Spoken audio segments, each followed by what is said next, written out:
everybody, Dana here again with more Tuesday tips for leaders of volunteers. And today I'm recording this on May 1st, May Day, International Workers' Day, and this is a day about celebrating the power of unions and people power, and really recognizing that work that we do, I think particularly in nonprofits, is often under-resourced and undervalued.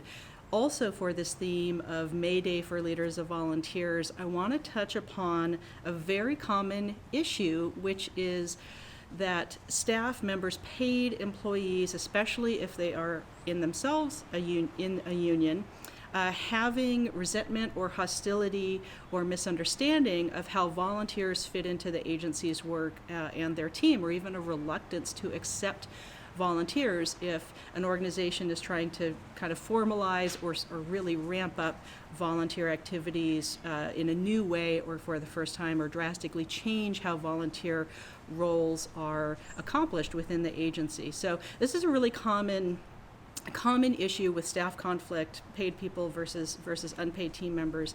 Is this either fear, whether it's founded by something the agency's done in the past or that other agencies in the community have done, maybe some unethical things around violating labor laws or abusing or overusing volunteer work or student interns instead of paid staff, or people, executives wanting to go in that direction. And that's something that you as a leader of volunteers, needs to really stand up against as much as possible and help clarify and explain that volunteers are capacity builders, they're force multipliers, they're augmenting and adding to the work that is being done by the entire team. So ideally, we can help shift to a culture of understanding and move either executives who want to replace paid work with volunteers, or paid staff who, founded or unfounded, have the fear of being replaced or having their work taken over by volunteers. It's really up to us to educate upwards and kind of manage up, which I've talked about in other Tuesday tips, on the ethical and legal and appropriate way to integrate volunteers and paid staff together, especially if it's brand new for the organization. The other piece of May Day for Leaders of Volunteers is that we are very often underpaid, overworked, and generally our departments tend to be, hello little flying friend, our departments tend to be under-resourced and underappreciated or even disrespected in some organizations. So it's not completely unknown, but it's pretty rare for a leader of volunteers to be part of a union. It can be a little more possible in the United States, and your mileage may vary country by country. It's a little more possible in some healthcare settings where someone is part of a union and they also happen to manage volunteers as part of their role.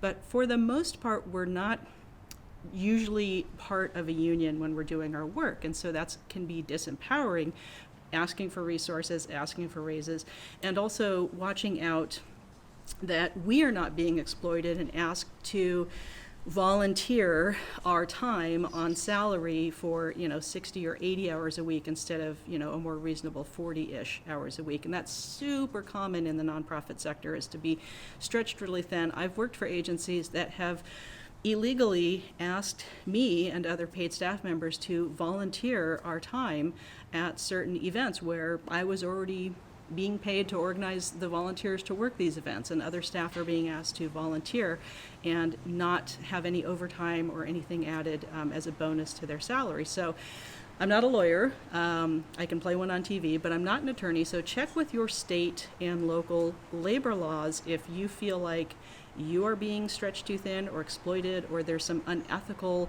lines being crossed, either in you being asked to volunteer your time or other staff, or in the other direction, that labor laws are potentially being violated, or at least ethics lines are being crossed when volunteers or interns are, there's a move to replace paid work with that.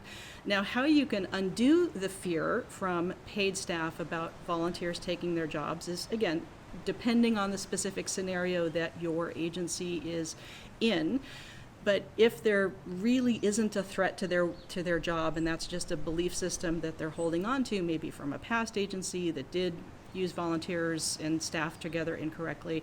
But really, you educating and being transparent and honest and helping to, again, educate up to other and laterally to other paid employees that and get their input. So kind of co-create volunteer roles, volunteer duties together with other paid staff so that they have a really clear understanding of like what's a nice to have that they've never had time to do.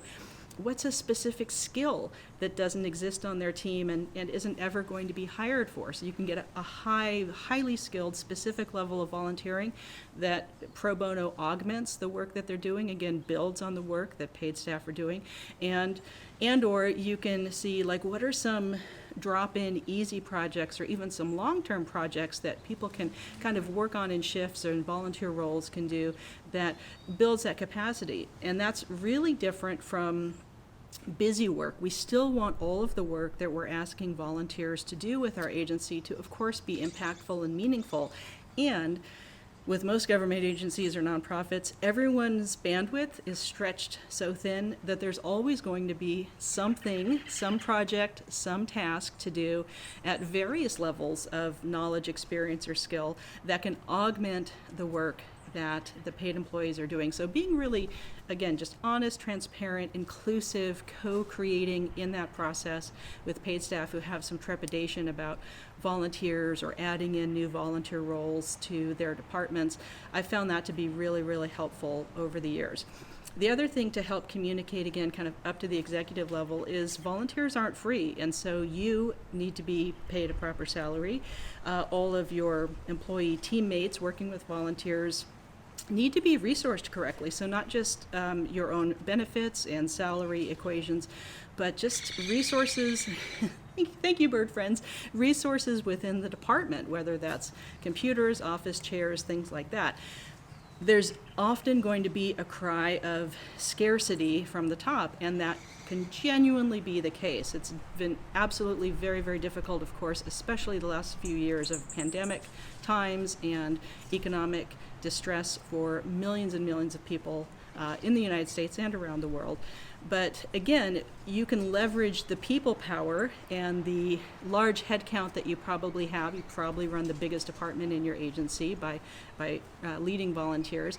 So you can leverage that people power to not only contribute, if they're not already, to fundraising and capital campaigns and education and advocacy and outreach for the mission and the agency, but you can also leverage that large team, that people power, to help educate and gently apply peer pressure to the executive leadership from the community. Really get a variety of community voices together that, hey, let's work together to help source the funding and the revenue streams to get the Department of Volunteer Services properly resourced as it should be, as the face of the agency and usually the biggest team, one of the biggest teams doing the actual work for the agency itself. So I hope that you've enjoyed these Tuesday tips for May Day and that you get everything that you deserve for salary and benefits for the hard work that you do every day